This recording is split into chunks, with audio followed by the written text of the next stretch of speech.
présente des jeux qu'on a essayés récemment. On commence avec Scooby-Doo Escape. C'est un jeu style jeu d'évasion dans l'univers de Scooby-Doo. Je vous montrerai pas trop le matériel pour pas gâcher de surprise, mais en gros, on a des livrets par personnage. Donc, si on est 4 joueurs, 5 joueurs, ben, on peut se les séparer. Sinon, ben, on peut en avoir 2 personnages. En fait, peu importe qui lit, c'est pas grave. Il va y avoir des tuiles, dans le fond, qui vont représenter la pièce qu'on découvre. C'est une histoire très à la Scooby-Doo. Le thème est là. Les personnages ont vraiment leur personnalité et leur type de compétences qui va vraiment avec l'histoire Scooby-Doo en général. Et en gros, de la façon que ça marche, c'est quand on va se promener sur des tuiles puis on va vouloir regarder des choses, bien, chaque personnage a un numéro. Fait que si on veut, par exemple, regarder une lampe, puis sur la tuile, la lampe a le numéro 302. Bien, si Samy regarde la lampe, bien, on va falloir regarder dans son livret qui va commencer par, dans le fond, 2202. Fait qu'on va aller voir le paragraphe correspondant et on va lire qu'est-ce qui se passe et les indices qu'il va nous donner. Des fois, ça va nous faire découvrir des nouvelles tuiles. Il y a plusieurs enveloppes aussi cachées qu'on découvre au fil de la campagne. Donc, c'est très immersif, là. On a vraiment aimé ça. Côté familial, il y a les Unlock qui sont très populaires, les Exit, les Escape Room. Celui-là, c'est un peu plus facile que tous les autres que je viens de nommer, mais ça reste super intéressant. C'est une belle aventure. On a ensuite Welcome to the Moon, qui est un jeu pour 1 à 6 joueurs, 10 ans et plus. Il est parti d'environ 25 minutes. Ils appellent ça un flip and write. C'est un jeu que chaque joueur va avoir une feuille qui va pouvoir prendre des notes dessus avec chacun notre crayon. Fait que on a toujours 3 cartes, en fait, une association de chiffres avec un symbole. Fait que si je veux, dans le fond, sur mon plateau, je vais devoir écrire soit que je prends le 3 avec la fonction O, ou le 8 avec la fonction énergie, ou le 7 avec la fonction O. Tous les joueurs jouent en même temps, il n'y a pas de temps mort entre les parties, entre les tours de jeu comme tel. Et en fond, il va toujours falloir écrire nos chiffres de façon croissante. Fait que dans ce plateau ici, si je choisis le 3 avec l'eau, je peux venir écrire un 3 sur ma ligne d'eau.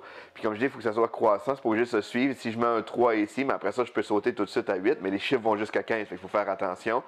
Quand on réussit à écrire des chiffres dans chaque section, ça débloque des bonus qui nous aident. C'est vraiment des jeux de combo qui nous aident à aller cocher plus de choses et plein de façons de faire des points.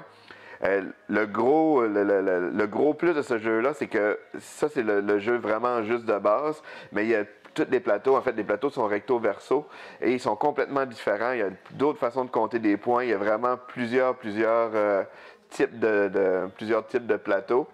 Fait que ça rend le jeu comme si on a déjà plein d'extensions. Fait que c'est vraiment, vraiment le fun. Et le jeu aussi, on n'est pas obligé de le faire, mais il y a un mode campagne qu'on peut suivre. Fait que ça se lit un peu comme un livre dont vous êtes le héros. On a un petit paragraphe à lire, ça nous explique l'histoire, ça va nous dire on fait le scénario 1. Selon le résultat du scénario, les choix qu'on prend, mais là, on va sauter au scénario 2 de façon différente.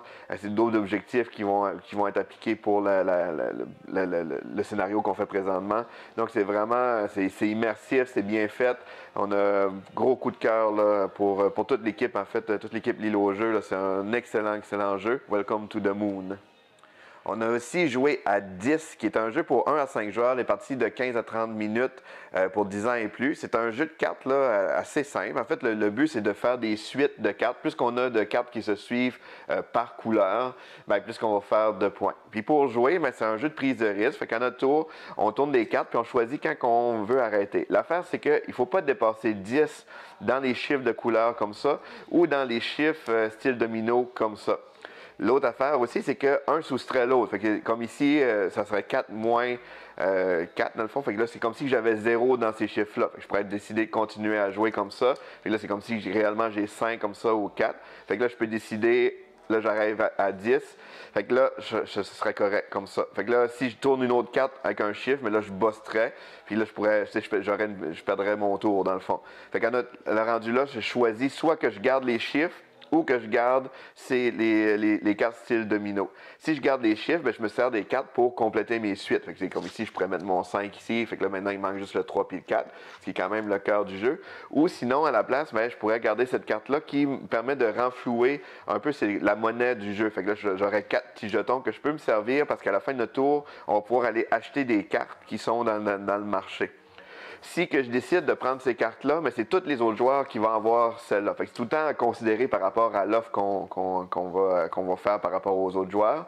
Et il y a aussi des cartes Joker qui peuvent apparaître dans la pioche comme celle-là, que eux, ça met pause sur le jeu, puis ça devient comme un enchère. Puis là, tous les joueurs peuvent miser des jetons pour gagner les cartes, pour avoir le Joker. Parce que dans ce cas-ci, c'est un 5, mais qui compte pour toutes les couleurs. Fait que c'est bien utile pour compléter des séries. Là. Donc c'est vraiment, c'est un jeu très simple, mais c'est dynamique, puis c'est le petit aspect prise de risque, là, j'ai beaucoup aimé. Donc c'est 10. Lis le jeu.